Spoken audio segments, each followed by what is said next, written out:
ones, and welcome back to my channel, and welcome to this intimacy after baby Q&A, where I will be answering all of your burning TMI questions that you sent me in on Instagram and Patreon, and you guys really asked some heavy hitters. So I hope that this video serves as a resource for you that can be real, honest, and vulnerable, while also being informative and hopefully not too crass. But you know, I do love talking about this stuff, and it's been a minute since we did an intimacy Q&A, so I'm excited. You guys seem to be very excited as well because you asked a lot of questions. So let's just go ahead and get into the number one asked question, which was some form of, do you feel like giving birth has affected your libido? And in short, yes, absolutely. But obviously everybody's experience is different with their libido postpartum. We all have different factors going on for us in our lives, right? So I'm actually going to include two responses from patrons of mine who basically said two opposite ends of the libido spectrum. One person said they have a higher libido postpartum than their partner does, and the other person said that they are 6 weeks postpartum and their libido was lower in pregnancy and also now. But my own personal experience actually falls on both ends of that spectrum, weirdly enough, just because of the timeline that postpartum is. So for reference, I am 13 months postpartum, and before I had a baby, I had an incredibly high libido, and I didn't realize until I had my baby and my libido took different hits and fluctuated at different times, how much worth, like my self-worth, I put in having a high libido. Doesn't that sound crazy to even say out loud? But really, I was like physically mourning how I used to be a sexual person. And that can be a really tough transition to go through, but thankfully I had very supportive midwives. I have an incredibly understanding partner. I have the support system of my parent group and all my friends. So that was just wonderful. But I will say immediately postpartum, like within the first 2 weeks to 1 month after giving birth, I was so horny. And it didn't make any sense to me. I was like, everybody warned me that my libido was gonna take a hit, and I'm hornier than I even was in pregnancy. And I had a very high libido, especially like second to third trimester, once I was done feeling sick in the first. But I know that that's not uncommon because I had other friends tell me that they had a really high libido postpartum too, but it was just early on. And I think that it was, well, I know it was a mixture of just the hormone cocktail that you experience early postpartum, and also that mixed in with like seeing your partner care for you as well as your child and just being like, wow, you are such a good dad. I just want to jump your bones. So I was feeling a lot of that, to the point where I literally texted my midwives and was like, hey guys, so this whole 6-week thing, like, do I really have to wait that long? And they were like, yes, Megan, please wait that long, if not longer. You have a dinner plate sized wound inside of you and you need to let that heal. And I was like, totally, yeah. I was just like asking for a friend. But in tandem with that, just curious if all holes are off limits. And they were like, Megan, please do not do anything penetrative at all. I know you feel healed, but you are not. And I was like, totally. So there were moments where I texted them as well, just follow-up questions asking what was okay. So somebody else asked me that, because they're probably feeling the same way as me, asking what's helpful within the 6-week postpartum frame if I'm feeling ready to connect, but I'm not cleared for sex. So my midwives and I discussed self-pleasure, sure. Mutual masturbation, Giving oral probably is going to fall under the more recommended category than receiving it. But I will say I did receive it, and I was very clear that I wanted him to stay in just the clitoral stimulation area, all right? I was like, do not go below, because we don't know what's going on down there, and I just want to give it time to heal, okay? And don't look it in the eye. So that was my own personal experience there. And then my libido now, 13 months postpartum, I would say is just now returning to more in tune and in line with where I was before I had a baby, because I am weaning more, and I will get into the whole breastfeeding affecting your hormones in a separate video dedicated to breastfeeding, as well as later on in this video. But let's jump to a different topic and answer this next question, which is, do you still watch corn? I'm feeling kind of weird about it lately. Okay, I'm so glad you asked this because literally same.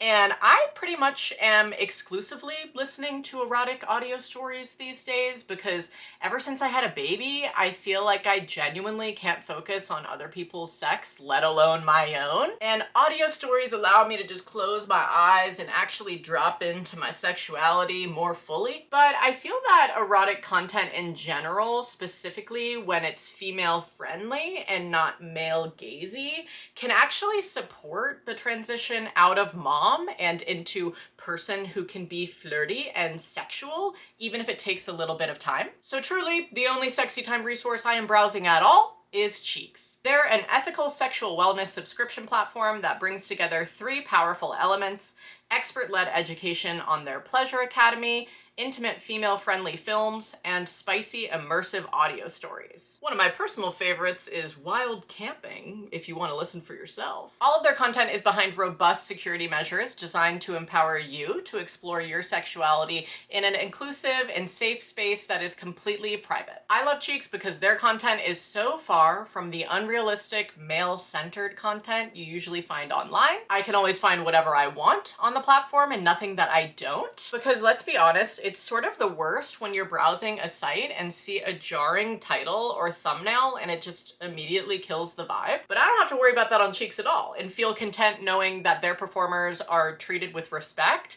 ensured fair compensation, and consenting throughout. And because in your question you said you're feeling a little weird about it lately, I honestly feel like people who deal with shame after consuming any form of erotica at all probably aren't sourcing it ethically. So if you're curious to explore the world of Cheeks for yourself, you can use my code Meghan for 7 days of free unlimited access when you select their yearly plan. And remember that you can cancel anytime during the trial, so you truly have nothing to lose. The link is in the video description, and thanks to Cheeks for sponsoring this Q&A. This next question I'd say was the second most asked for this whole video, and that was something along the lines of, how long did you wait to get intimate? And you know, I already shared with you how I felt 2 weeks postpartum, but in regards to penetrative sex, we didn't do that until we were actually cleared to do so, which was after the 6 weeks. We weren't like, 6 weeks is here, jumping each other's bones, you know? There were other things to worry about, like keeping a child alive. But I think that we maybe did that around 8 weeks or so, if I had to remember, but I really should have written these things down. Like when you're writing down your baby's milestones, like also first penetrative experience since childbirth. Yeah, I didn't do that. One of my patrons also asked, wondering how long it took for you to feel sexual again and ready for sex post-birth. And then they also included some more details that were very funny, but I feel as though I don't really want to read the rest of it out loud. But to answer your questions, I felt sexual again and ready for sex, yes, early on, but I wasn't actually physically ready, so I'm glad that we waited. And the additional question that they asked about boob play was asked a lot, so I will get more into that when I talk about nursing. But this person asked, were you nervous to be intimate again after having a baby? I was so scared, LOL. I wasn't nervous, I was more excited, honestly, because it had been a while and I just wanted to see how it would feel, because people always tell you that it's gonna like feel a little different, and then some other people are like, no, it doesn't feel different at all. I didn't know. I just wanted to see for myself. But this next very commonly asked question was, did it hurt for the first time after baby? And I wouldn't say that it hurt, no. I was more like, am I going to be lubricated enough for this?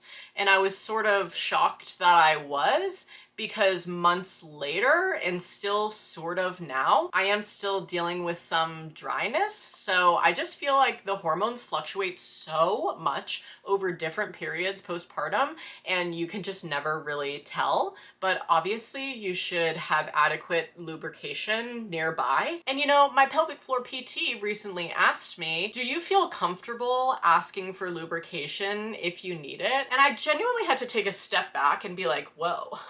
Do I?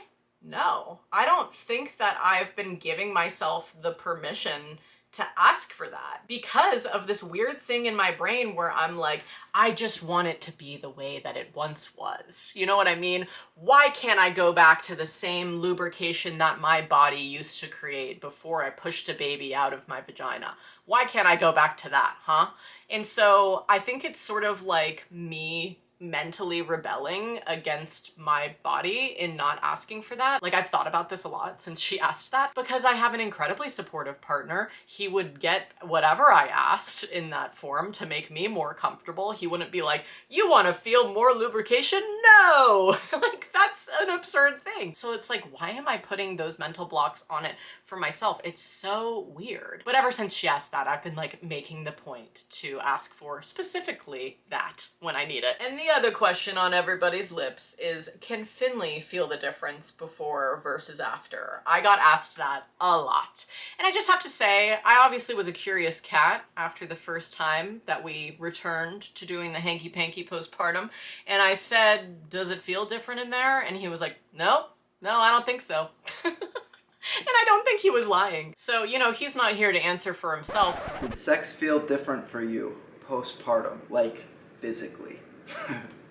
No, not really. We didn't have regular sex for a while because the midwife said not to. And then by the time that we did, I would say no. I mean, I don't know what would have happened if I tried to right away, but I didn't. And alongside that, this person asked, do things feel different? Look different? Vaginally? And of course they apologized, but were genuinely curious. And I feel like a lot of people are genuinely curious. You want the answers to these questions. Is it going to feel different for me? Is it going to feel different for my partner? And in turn, please explain how. So for me, things feel a little bit more dry. Things feel a little bit less strong, but I can genuinely say that things do not look different. I've taken a mirror down there, got to checking things out, and no. Did things look different in the long run? No. I didn't really do a lot of inspecting post-birth. These next two questions are really what I want to discuss in terms of sensitivity and sensations. So this person asked, how has your libido or orgasm intensity changed for you post-BC? And I think they might have meant like post-birthing a child instead of post-birth control, which is how I'm reading this. But I have not been on hormonal birth control for many years, so I'm just going to interpret this as after a baby. And then another person asked, have you noticed a change in sensitivity or sensations? And yes. So when I have an orgasm now, I should say I have never once orgasmed from just penetrative sex, and I think a lot of people are that way. I have to do clitoral stimulation. So if you have a clitoris, do you know what I mean when I describe this feeling of having a clitoral orgasm as basically like pulsating, like boom, boom, boom? I would say the pulsating is now more of like a beep, beep, beep. But it's getting back to the boom, boom, boom. I think we're slowly getting there. But yes, it's less like reverberating, pulsing through my body. It feels a little bit more shallow in intensity, and I was definitely not expecting that. And this next question I really wanted to answer because a term they used just sort of triggers me, and I'll explain why. Did you have to do pelvic floor exercises, or did the vag snap back after birth? The terms snap back or bounce back have become very triggering to me postpartum, just because I really am in the camp of like, what are you expecting to go back to? You are permanently changed, physically, emotionally, forever. So to think about you like just snapping right back to how your vagina used to be, that's going to take some time and also some exercises, yes. And I will say, I don't want to go into a whole rant here, but other countries do have a way more robust system of support for postpartum healing when it comes to pelvic floor therapy being not required, but everybody has the option to do that in certain countries, especially like France. And here in the US, I had to specifically go out of my way to go to my PCP, say, hey, I have low back pain postpartum, and I think it could be related to my pelvic floor. Could I get a referral to a pelvic floor physical therapist? And he was like, sure. But I am doing that, and a lot of pelvic floor exercises are focused on 360 breathing to expand your rib cage to take an actual deep breath and exhale and pull the blueberry up. That's what they say. Pull the blueberry up like it's in an elevator, taking an elevator ride from your vaginal opening up towards your belly button, and then you let it off slowly. Let it off at the next floor. Oop, the door's opened at the next floor. Oh, now they're at the bottom and you can actually fully release. I will say I have been doing, before getting referred to a physical therapist for pelvic floor therapy, I was doing pregnancy and postpartum TV videos on here. I will link her down below. She has tons of postpartum exercises and stuff like that once you are cleared to actually exercise. But I would say that everybody can benefit from doing pelvic floor exercises, whether you are pregnant or postpartum or not. But I didn't have any sort of like leakage or any reason really other than my low back pain to get a referral to a pelvic floor PT. In America, for some reason, they only refer you once there's an issue. Why can't we just have preventative medicine? But that is a topic for another day. A couple of people asked about weight gain after having a baby and how to feel sexy in your new body. Other people asked about how I'm physically feeling and about comparison and other questions along those lines.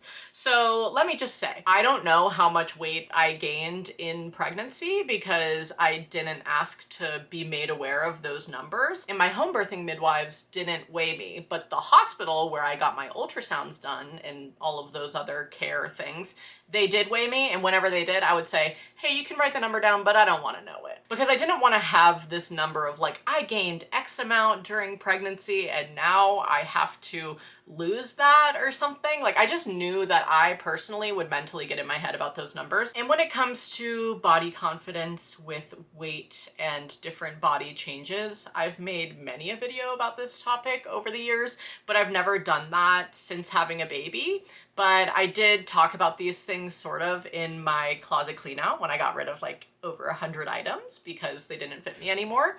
But I really think that you should just wear what you want to wear, what you actually feel comfortable in. And I think for me, actually cleaning out my wardrobe postpartum was like a huge mental block that I needed to just like bash down to be able to feel sexy in my body again. Because how can you feel sexy when you're trying to like stuff your body into these garments that no longer fit you? I would say now that I have cleared out my wardrobe, I have so many other options to feel sexy in. And so just putting those on and actually getting dolled up like every now and again, like I'll always wear a cute outfit to baby group because I'm like, baby group is my runway, okay? I get to premiere one outfit a week for a large group of people and it's fun. And with that, I would say also, Finley and I go on Friday night date nights with our baby, and I'll always try to put on a little cutesy look for that too. And clothes really do make me feel confident, and I'm just so happy that I allowed myself the space to do that and was able to share that with you. So like, thanks for watching that video because it really helped me. And I know I'm sort of like jumping around a lot here, but I would say I feel more sexy now since doing that. And physically, I feel a lot better, especially since getting an ergonomic mattress topper. I'm not even kidding, like that has helped my low back pain so much. And also going to physical therapy a couple of times now, I'm starting to feel much better. And my PT was like, you're looking much better. You have a lot more range of motion. What have you been doing differently? But for the person who asked the question regarding sexiness and comparing yourself to either how you looked a year ago or other people, I do struggle with that a little bit, but I would say because I can recognize when I'm doing it, it is a lot easier to not do. Like, for example, I would say in the sort of like online world, I follow a lot of moms who just don't look like me. They're very thin, or they don't really have, you know, the same massive mommy milkers, or, you know, the same wide hips, birthing hips, as I always remember Dwight Schrute saying on The Office. So comparing myself to that is just like so unnecessary and never going to be something that I could attain. I don't know if this is even a good response, honestly, but I think that it's really easy to recognize now and basically stop myself in my tracks and be like, hey, maybe I should close Instagram. That probably feels like a good option. Somebody asked, is it hard to get out of mommy headspace and into hot wife headspace during sex. And yes, I mean, that's why I talked about that and how helpful it is to listen to an immersive audio story to get myself into that space. And sometimes I do need to just like take time for me before I take time for me and Finley, because it's going to take me longer to transition out of mom since I do exclusively breastfeed and she's obsessed with the boobs and wanting to hang out with them and I love hanging out with her. It's hard to like drop into my body again sometimes and remind myself like, the baby is asleep. I have the monitor close by. She's fine. Sure, I know that that's my reality, but sometimes my body is like, please keep the baby alive at all costs. Don't ever consider ever taking pleasure for yourself and having time for you and your husband to get the hanky pank on. So whatever you need to do to get into that headspace, you know, whether it's little audio stories like I do or taking time to be with you and your vibes, and by that I mean vibrators. Just taking time to like touch on yourself for a little bit before you are touched by other people, because this next question is, how do you feel in the mood when you are so touched out? So when people are constantly needing you, whether it is your baby for milk or sustenance or playtime and cuddles and joy, and then also you knowing that your partner needs connection and affection, love and sex. Sometimes you can be like, oh, what about me though? Like, I feel touched out. I don't want people to be needing me right now. And I think what helps for me is just like taking those nights to myself to be like, hey, I'm just gonna be in the bath. And my partner's just like, okay. But also having those conversations with your partner and just being fully open and honest, like, yeah, I'm just really not in the mood tonight. And I just feel like any partner who is understanding and gets you and what you've been through to get through the day will just be like, okay, another day. Or like, maybe we can set aside some time and schedule a night for ourselves, like Finley and I with the Friday night date nights. That does not have to always be outside of the house going to a fancy restaurant. It could also be lighting some candles at home after the baby goes to sleep, playing a card game or watching your favorite TV show or a movie, and like carving out that time for you guys to connect, and then maybe it leads to something else down the line, you know? Or no strings attached and it doesn't, and you need to both be okay with whatever outcome. Is it hard for you to have less time for each other sexually? No, I just am fine with that. It's not really that big a deal. I think it's important to do some. If you just completely abstain from sex indefinitely after having a kid, I think that would probably have consequences that come along with it. Even just once in a while, reestablishing that connection and loving each other in that way, that's more than enough for me, and just varies depending on what's going on for us. Also, both of our sex drives, I guess you would say, have fluctuated throughout our life, so we've always been pretty amenable to wherever the other's at. I don't feel like it's ever been a problem. But then you have the alternative for like when you are in the mood and you are having sex and you're like, wow, this is incredible. We haven't touched each other in months. This is so great. And then like the baby monitor goes off and your baby's crying, or you start leaking milk and you realize that you need to go pump or something like that. And you drop out of person who can be sexual and flirty and you drop back into, I'm just a mom who's a milk machine. And then you need to excuse yourself for a little bit. Sometimes we do that. Like at baby groups, sometimes people joke around that they think that their baby can sniff out when they're finally getting sexual, and they're like, oh yes, this is the perfect time to start crying as soon as the foreplay is ended and you just got into it. And sure, you could be like, ugh, FML. And then maybe you don't ever return to actually doing that, depending on like how the wake up goes, if your baby is really cranky or teething or something. But sometimes you can put them back down and then go and return. We've had moments like that where I've been like, keep it going and don't let the fire burn out while I leave. I will be upstairs nursing and I will be back in who knows how long, because I don't know how long she will take to drink, but I will be returning. And then I'm like, from the top, let's start back over in getting the foreplay on. And that's fine. And that is allowed as well. But if you cannot stop thinking about your baby while you are engaged in intercourse, maybe that's just a night to call it and be like, hey, I'm just like really in my head tonight. I can't stop thinking about the baby. I need to excuse myself. Or to like just talk to your partner and be like, I'm struggling with this. Can we do something else to connect? And then maybe like I'll be more open to it later. Bringing the focus back to you two can be a dual effort, you know? Sometimes you can just say to your partner, hey, I'm gonna need a little more time tonight, okay, to let go of the previous me who was just nursing mere minutes ago.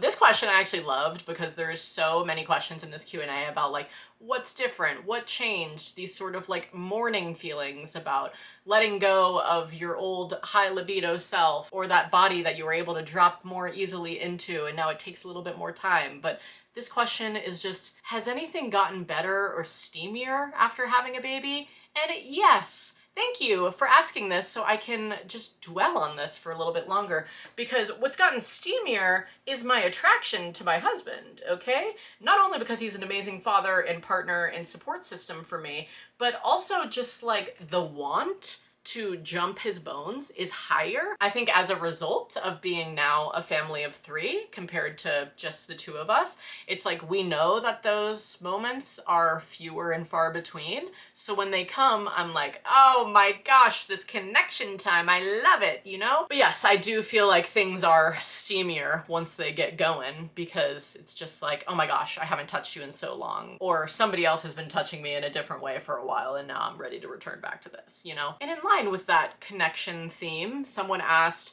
how do you guys stay close emotionally, mentally, or physically post-baby life? So definitely the Friday night date nights are everything to us. And sometimes it doesn't happen on a Friday and it happens on a Thursday or whatever for our schedules that week, right?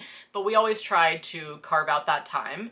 And we don't have like rules around it about not talking about the baby or anything, but I think it helps that she comes along with us because then, you know, sometimes when you like get a babysitter and you go out for dinner and then the whole time you're just like, God, I miss her. What is she up to right now? Texting the babysitter pictures and updates, you know, and it's just less about you two because your mind is so preoccupied with what's going on back home. I know that I'm not alone in that feeling, but yeah, those nights can just be so wonderful because it can be so easy just to let your baby's schedule dictate your life and then suddenly you're not prioritizing you two anymore. And it gets pushed onto the back burner. And I always just think about once our kid or kids plural grow up and then it's just us in the house again, that will shift again to just being like, how are we going to prioritize each other now that our children have moved out of the house? And what is that going to look like when we carve out time for ourselves? You know, all these different seasons of life, they come and go.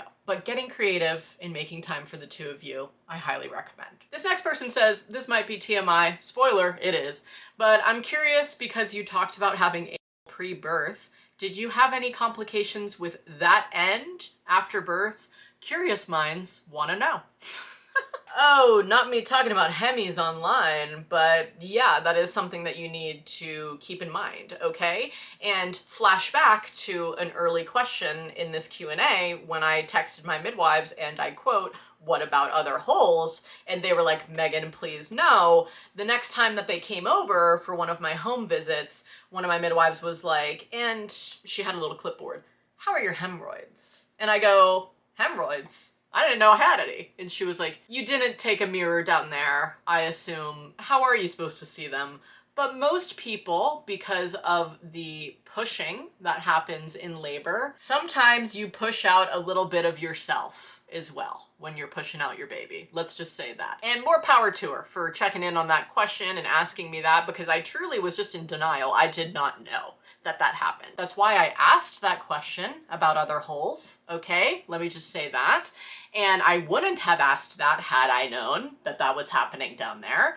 And in turn, after she asked me that, I was like, oh my gosh. And then maybe out of just like slight fear, we did not return back to any butt stuff at all until literally like a month ago. It was just fully off limits. Not actually, like we would think about it and talk about it sometimes, but we never actually got around to it. So I guess we just kind of forgot or just pushed it aside and we're doing other things on the sexual menu for a while. But speaking of the sexual menu, multiple people asked me, are my boobs off the menu? Because they are on somebody else's menu for sustenance? And I love this question so much because I know how many people feel the exact same way as me, where yeah, I guess it is sort of in line with feeling touched out, where somebody's like touching on you and grabbing on you and sucking on them in a non-sexual way. So how could they ever be used in a sexual way? And I would say I still feel really weird about it, honestly. I have not said that they are off the menu, but I do think that most people who are producing milk from their chest have the common fear that something could come out. And maybe that's different for you. Like maybe you really enjoy nipple play more so now than ever as a nursing person, but I don't feel that way. I just feel like something's gonna come out and it's gonna kill my vibe. I'm definitely not going out of my way to be like, we should do stuff with these, okay? And obviously that's just the season of life that I'm in. Maybe when I'm not nursing anymore, they'll be back on the table. This next question I also got a lot. Literally, how and when are we making intimacy happen while room sharing and exclusively breastfeeding? I think that they included the breastfeeding thing in because they're saying that their libido is low as a result. And then also when you have your baby in your room, it's like you don't want to wake them. And I got a variety of questions along those lines from parents who co-sleep, parents who have a bedside bassinet, and they don't want to wake the babe. And to that I say, you're gonna have to get more creative than in the bed, honey. Let's talk about other options. The shower, the couch, the floor. I don't know where you live or if this is your thing, but outdoors, if it's safe and private. Not all of these methods have been tested out by us, but I'm just giving you a couple of options to get out there and creative with. Right now, because our house is big enough where we have, you know, the baby can be asleep up here, we can just go downstairs and have like time for ourselves, and there's a door that we can shut and we can just bring the baby monitor and, you know, hear her and have time for each other, and that's how that happens. But now I want to talk about the breastfeeding aspect of this because, oh boy, do your hormones impact your libido a lot. So this person asks, how and when did you get your libido back? A struggling 7 months postpartum exclusively breastfeeding mama here. I'm just imagining somebody who hasn't had a baby reading all of these acronyms on the screen and being like, what? So I'm happy to translate for you. And I think I said this earlier, but I honestly don't feel like I felt the same desire until very recently, like a year or so postpartum. And maybe that's associated with going to pelvic floor physical therapy and my baby getting older and weaning more. And so my hormones are returning, my period has returned. So there's a lot of things that are switching up down there. And I don't mean to give you a year as a timeline to like scare you off from being intimate before then or anything, but I would just say for me personally, I started to feel more dropped into my body around that time because while nursing, people often don't feel in the mood. So they ask, when do you get your groove back? And not just your groove as in like your desire, but also your actual physical ability to be lubricated. This person says, my area was so dry while breastfeeding. How do you deal with that? And I would just like to say a little bit about hormones for ya. Estrogen and progesterone levels drop significantly after birth. These hormones are crucial for libido and overall sex function. Their decline can lead to vaginal dryness and a decreased interest in sex. Also, prolactin, which is the hormone that makes you produce milk, suppresses your ovulation and in turn can lower your libido. There's a lot at play here. And oxytocin, released during breastfeeding, can promote bonding and relaxation, and it can also lead to feelings of contentment and pleasure that might reduce the desire for other forms of intimacy. And this is why I talk about how statistically, the person who is doing more of the caretaking, they're releasing so much oxytocin in their body. And so that chemical bond is literally like driving them away from the other chemical bond that they used to release during sex with their partner, because now the oxytocin is being directed to a different source. So obviously lots at play here, honey, and we can talk about all of these things in a breastfeeding video. But yeah, when you're nursing, just those hormones get, you know, busy doing other things for a period of time, and it is tough. But I truly and honestly feel like any partner who you decided to create life with should be understanding for all of the things that you go through postpartum, especially if you're nursing. So if they're not understanding, maybe sit them down and have them watch this video. The truth is generally understanding your partner and working together to mutually accommodate each other and meet in the middle particularly if you are in different places, you know, like for me and Megan, like there's been times where one of us has had a higher sex drive than the other. It's meeting in the middle for those times where it's like, okay, well, I can't just never have sex because I don't feel like it or something, and also I can't demand sex all the time because I feel like it. Like if they don't, you know, you have to compromise there. As far as these compromises, it's not exactly meeting in the middle. I think it would be meeting more like 80% towards whoever gave birth. You know what I mean? Because they're the one who has higher stakes on their body, has just been through a lot more. Fairness isn't 50-50 in that case. Fairness is additional accommodation. Yeah, I won't talk for too long. That's pretty much all I wanted to say. Maybe you as an individual can go and get support elsewhere through like a postpartum support group or through like La Leche League if you are nursing and need, you know, lactation support and people who understand you in that way. But it is a true hormonal roller coaster to go through postpartum. So while I love being intimate with my partner, we both understand like we have created a life. That is the number one priority. Obviously, we would like to prioritize each other when the time comes and when the mood strikes. But sometimes just for the season of life that you're in, that gets put on the back burner for a period of time, and that's okay too. And I don't want that to come off as me being like, just neglect your relationship, because I do think the opposite side of this that I hear from other people in parent groups sometimes is that, you know, people can start to feel resentful. You're directing all of your care towards somebody else, or like we never make time for each other anymore, or all of these other things, like your relationship can start to go through it as a result. So I think just having this video be an honest reminder of, yes, all of these things can exist in your life, but that can coexist alongside carving out a little time for the person who you made your baby with, or carving out time for yourself to drop back into your body, especially if you are a single parent. So that is my spiel today. I hope you enjoyed this Q&A. I sure had a lot to say and you had a lot to ask. Feel free to go and check out my Patreon for extra content when I am not on here, and I will just see you guys in my next video. Thanks for watching. Stay smiling. Bye, y'all.